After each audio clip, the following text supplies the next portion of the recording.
Estamos con Carolina Castro, empresaria y dirigente de la Unión Industrial Argentina, para charlar algunos de los temas que se vienen en el país y básicamente en un país cambiante, al menos en los últimos años y seguramente en lo que se venga.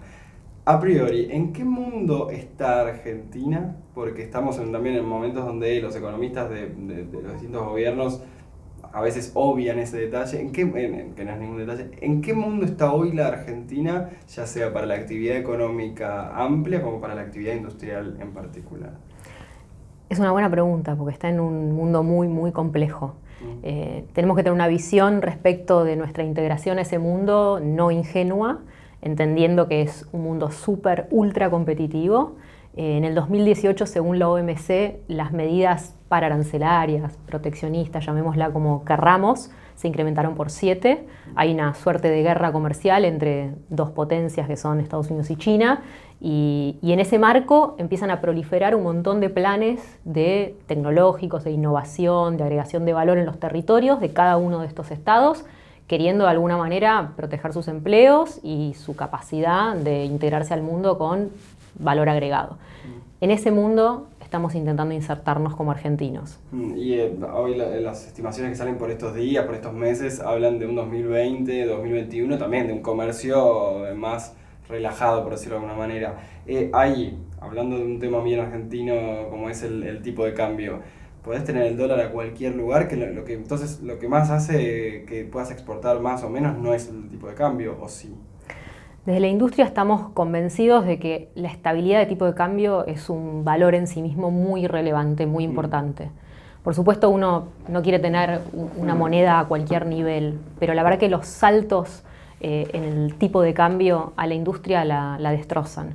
Básicamente porque estás comprando insumos a un valor y teniendo que venderlos a otro, y eso te hace una diferencia entre un flujo de caja que es muy difícil de compensar. Entonces realmente tenemos que intentar lograr esa estabilidad de tipo cambiario en el mediano y en el largo plazo como una de las bases del crecimiento sostenible de la Argentina. Y en esto de cómo entra la tecnología ahí también, porque hace que sea más complicado pensar en el corto plazo, siendo que si se apuesta a un mediano o largo plazo, tecnología ya sea para comprar máquinas o para también pensar en productos innovadores. ¿Eso qué rol juega en un mundo que en el corto plazo está tan difícil? Yo ahí te diría dos cosas respecto de lo que es la cuarta revolución industrial, lo que está pasando en el entramado productivo en el mundo con la llegada de nuevas tecnologías y de una manera de producir completamente distinta. Dos cosas. Uno, volviendo a lo que te dije hace un rato, el mundo está actuando en este sentido desde los estados, potenciando sus sistemas de innovación y de tecnología justamente para agregar valor. La Argentina viene bastante rezagada en ese plano. Primero porque no tenemos un plan de industria 4.0, pero antes siquiera de eso no tenés un plan crediticio que te permita financiar ese desarrollo tecnológico. Y eso diría es como la piedra que más nos aprieta en el zapato, ¿no? Porque si vos no tenés financiamiento, los saltos exponenciales de tecnología son imposibles de hacer. Vos no podés financiar eso con capital propio, ningún país del mundo lo hace.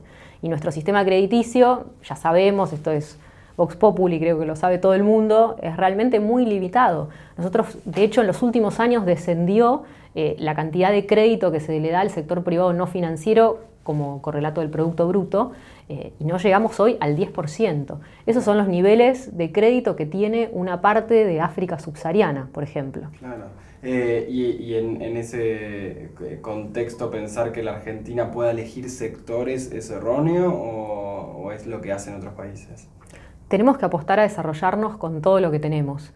Y esto, y otra vez retomando el concepto de lo que es la cuarta revolución industrial, también está bueno entender que se empiezan de alguna manera a borrar las diferencias entre un sector en particular y, por ejemplo, en el entramado industrial y en el entramado de servicios. Cada vez están más juntos, van más de la mano. La industria necesita de los servicios de la industria, con lo cual a mí me parece que el camino hacia el desarrollo tiene que ser aprovechar todo, desde la materia prima hasta su transformación y la exportación de servicios. Y entonces la pregunta la cambio por, en lugar de sectores, actividades económicas, ya sea, no sé, un tipo de industria, un tipo de producción. ¿Eso también se puede pensar que se empiece a elegir en la Argentina o sería erróneo también? No, yo creo que eso es erróneo. Lo primero que tenemos que lograr es estabilizar nuestra macroeconomía. Creo que eso es la agenda de inicio, de pensar el mediano y largo plazo, pero no puedes hacer eso sin empezar rápidamente a pensar el mediano y largo plazo, porque si no solo nos quedamos en política de estabilización y la cuarta revolución industrial nos lleva a puestos. Sí. Como empresaria, ¿qué desafíos o qué problemas tenés a la hora de contratar gente o de pensar los próximos 5 años del mercado laboral en la Argentina con cada vez más nini o con muchos problemas también de empleo en general, también más dividido eso? Los desafíos del mundo del trabajo, del mundo del empleo, son realmente muy desafiantes para la Argentina. Otra vez, vuelvo todo a la cuarta revolución industrial. Está cambiando absolutamente la manera en la que trabajamos. Y ahí yo te diría que tenemos como 2 patas sobre las cuales hay que trabajar. Desde el sector privado tenemos que ver cómo apoyamos esas políticas, pero son bien políticas públicas. Una tiene que ver con el sistema educativo y qué estamos enseñando y para qué mundo del trabajo. Y creo que ahí hay una condición, me parece clave, para lo que es la igualdad de oportunidades, ¿no? O sea, si no damos educación de calidad para todos nuestros chicos pensada en el futuro del trabajo, vamos a estar generando inequidades desde el vamos muy difíciles después de que el mercado de trabajo por sí solo logre revertir. Entonces, para mí la política educativa de la nación, te diría, es clave. Lo pongo antes que incluso la política de financiamiento que te decía hace un rato, sí. Creo que es importante. Acabo de decir que hoy hay problemas para contratar. Digo, hay un desempleo que ha venido creciendo en los últimos índices y decís que hay un problema hoy para conseguir que esa educación vaya a pos. Tenés las 2 cosas. Tenés por un lado dificultad para poder cubrir ciertos puestos de trabajo por el tipo de capacidades que se requiere o habilidades que se requiere. Por eso muchas empresas los empiezan a formar desde adentro, digamos. Y después tenés que pensar este mediano plazo en términos de cómo se está modificando la estructura del trabajo para pensar en nuevas tecnologías y qué educación le das a la gente para que pueda llegar a obtener esos trabajos el día de mañana. Entonces ahí me parece que hay una pata bien de articulación público-privada entre el dador de empleo, que es el sector privado, y el dador de la educación o las capacidades o habilidades que se necesitan, que es el Estado, ¿no? Y que ahí tiene un rol de equiparar condiciones para la igualdad clave. ¿Cuál es el rol del empresarie en la discusión pública que se está dando en Argentina? Donde, quedaron muy divididas ciertas cuestiones, ciertas simbologías, también teniendo en cuenta cómo se planteó el tema de, Macri, un empresario llegando al poder, pero en general, ¿dónde está parado para reformular ahora sí, ¿dónde están parados los empresarias en Argentina en la opinión pública y cómo se tendrían que mostrar? Opinión pública, ahora podemos hablar. Lo que te puedo plantear es, desde el lugar que me toca, que es representar un sector, que es el sector industrial, desde la Unión Industrial Argentina. Nosotros trabajamos a lo largo de los meses en un conjunto de propuestas. Son 150 propuestas en distintos ejes. Colaboraron nuestros 11 departamentos técnicos para lograr estas 150 propuestas. Tienen que ver con lo tributario, con el financiamiento, con la productividad, con la industria 4.0 y un montón de cosas más. Nuestro aporte como sector privado es darle insumos a la política para que eventualmente pueda articular un consenso con otros actores sociales que también tienen que plantear sus insumos. El sindicalismo es uno de ellos, el sistema educativo, el sistema tecnológico. Cada uno aporta los insumos que considera para desarrollarnos y la política tiene que articular el consenso alrededor de todos esos actores.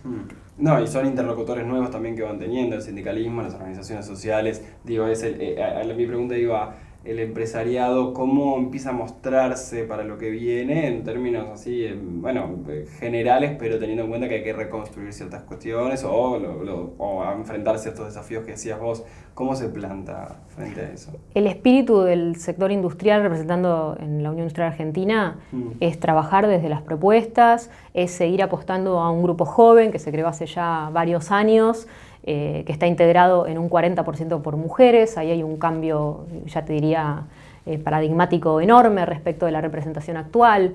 Ese es nuestro rol, ir caminando ese camino de articulación público-privado con contenido. Perfecto. El desafío 2020-2021, que el principal desafío de la Argentina, decías el crediticio, el laboral, pero de lo que más se puede hablar, y haciendo un poco de futurología, pero ¿dónde te parece que va a estar el eje de la economía en lo que viene? Yo creo que vamos hacia una estabilización del tipo macroeconómica que es necesaria, como decía, para dar los primeros pasos hacia eventualmente un crecimiento, que hoy parece ser algo que está lejos de nuestra realidad.